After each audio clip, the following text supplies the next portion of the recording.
This is very demure. How do you think that you personally would react if you had been in her shoes? That's not for me to really say. I can't even fathom being in a situation quite that horrible. It's not in my realms of understanding. This is not very demure. So if someone understands the themes of this movie, comes across you in public, and they want to really talk to you, what's the best way for them to be able to talk to you about this? How would you recommend they go about it? Like asking for like my address or my phone number or like my location share. Or I could just location share you and then we could, I'm a Virgo, so I'm like, are we talking logistics? Are we talking emotionally? Just like what the internet did to Jennifer Lopez a few months ago, the same is happening to Blake Lively. During the press tour for her latest movie, It Ends With Us, Blake Lively found herself embroiled in quite a scandal. From her untimely jokes to rumors about her taking control of the movie with her husband Ryan Reynolds. But it turns out Blake is no stranger to scandals and her career is full of them. The fact that these came out of the internet archives made everyone turn against her. I think it makes more sense when you're watching a show that there's not an obvious choice between good and evil. So she would seem like the obvious choice, but she's also got, flaws as well. But I think I'm just brunette because of the books. And everyone knows blondes are nicer anyway.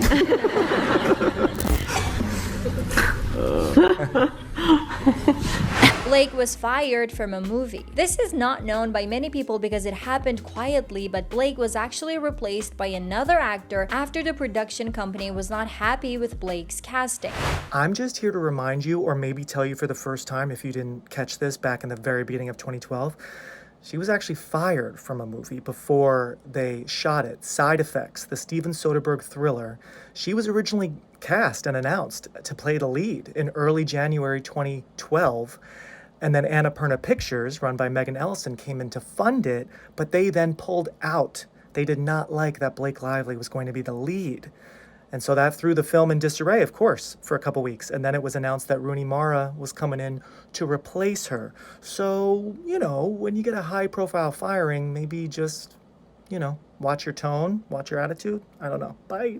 One insider source claimed that the reason why Annapurna Pictures will no longer be investing in Side Effects is because Blake Lively is set to star. That must have hurt. Blake did not get along well with Gossip Girl co-star. As early as 2008, many sources reported that Blake Lively and Leighton Meester avoided each other like the plague while they were on set. In 2011, Hollywood Life reported that Blake didn't like the fact that Leighton was given a higher costume budget on the show. Blake was really annoyed about the wardrobe situation as she believed she had the most success outside the show in feature films and felt it was done behind her back.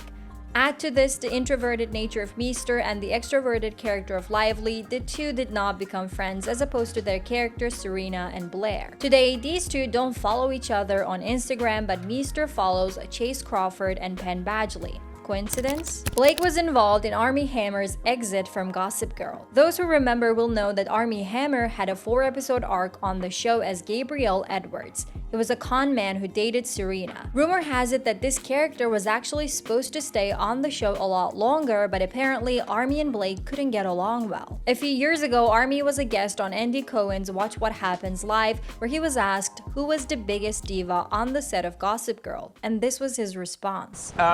Let me just say, that was a tough show to film, and I didn't end up actually filming all of the episodes I was supposed to because it was such a tough film. Really? Literally, you said, get me out of this. It was also like, get him out of here. Yeah, oh, really? Yeah. So it just literally was that. Whose love interest were you? I was Blake Lively's love interest. You were? Yeah.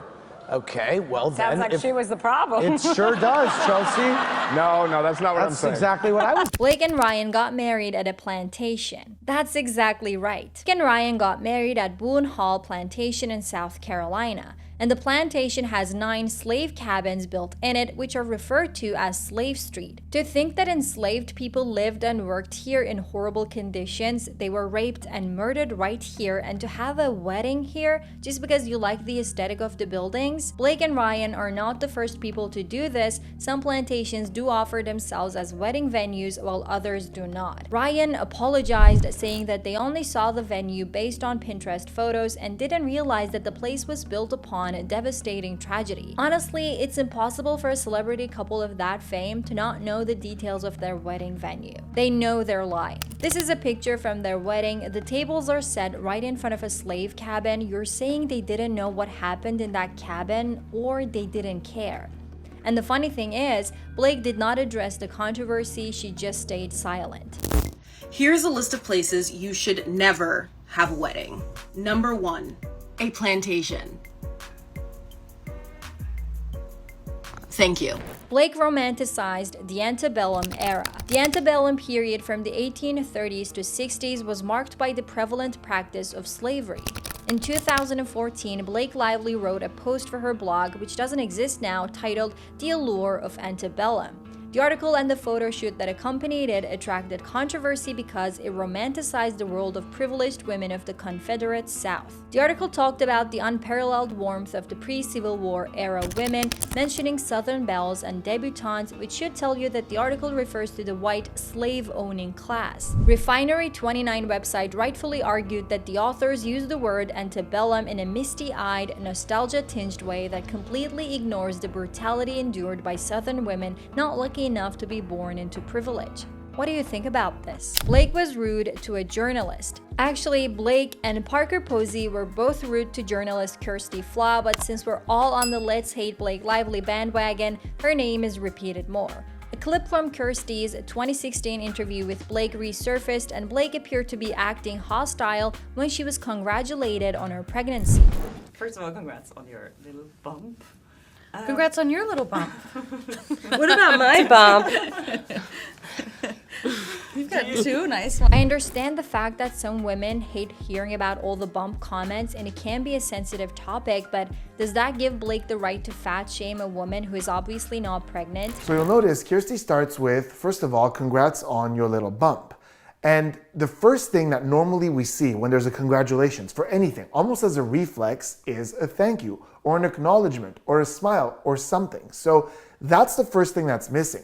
She doesn't acknowledge the congratulations, she immediately comes back with something. Kirsty later revealed that she was actually struggling with infertility during that time, and that interview especially affected her and made her want to quit her job. She also said that she got the mean girl energy from both actors. Like, experience that mean girl energy from someone, or you felt left out or bullied. Most of the time this happens when we're younger. But as you can see from this video, it does happen when you're grown-ups too. Blake mocked Kate Middleton. You will remember that a few months ago, Kate Middleton's digitally manipulated family portrait was mocked by a lot of social media users. Blake jumped on the train and posted an edited photo to promote her beverage line. Kate Middleton later announced that she was diagnosed with cancer and was undergoing chemotherapy. Blake deleted her post and apologized on her Instagram stories. I'm sure no one cares today, but I feel like I have to acknowledge this. I made a silly post around the Photoshop fails frenzy, and oh man, that post has me mortified today. I'm sorry, sending love and well wishes to all, always. Blake promoted It Ends With Us in the worst way possible. Blake has been called tone deaf by many for promoting It Ends With Us, a movie about a woman who suffers from DV, like it's a sequel to Barbie. This message is for Blake Lively. Hi Blake. I am a domestic violence survivor. My heart honestly just broke for the entire survivor community because, with all due respect, in this movie, you represented us. Up to and possibly more than 11 women every single day in the United States of America alone lose their lives to DV. 78% of those women, Blake, lose their lives trying to leave. And you have the audacity to show up to the premiere and tell your audience and have influencers promote it like it's the sequel to Barbie. The charity Women's Aid also backed this by saying, despite domestic abuse being a key theme of the film, much of the marketing has ignored this. Elsewhere, Blake used the movie to cross-promote her brands, including a hair care line and a beverage brand. Fans also noted the difference between the way Blake and the film's producer and co-lead Justin Baldoni promoted It Ends With Us. Us is in theaters now, so grab your friends, wear your florals, and head out to see it. The issue. What comes to mind isn't so much about the work that went into it, but about the why behind it. If a lily bloom in real life can sit in this theater and maybe make a different choice for herself than was made for her. Maybe she sees herself on that screen and chooses something different for herself. That's why I made the movie. If you want to find out about other things Blake Lively did wrong, check out this video.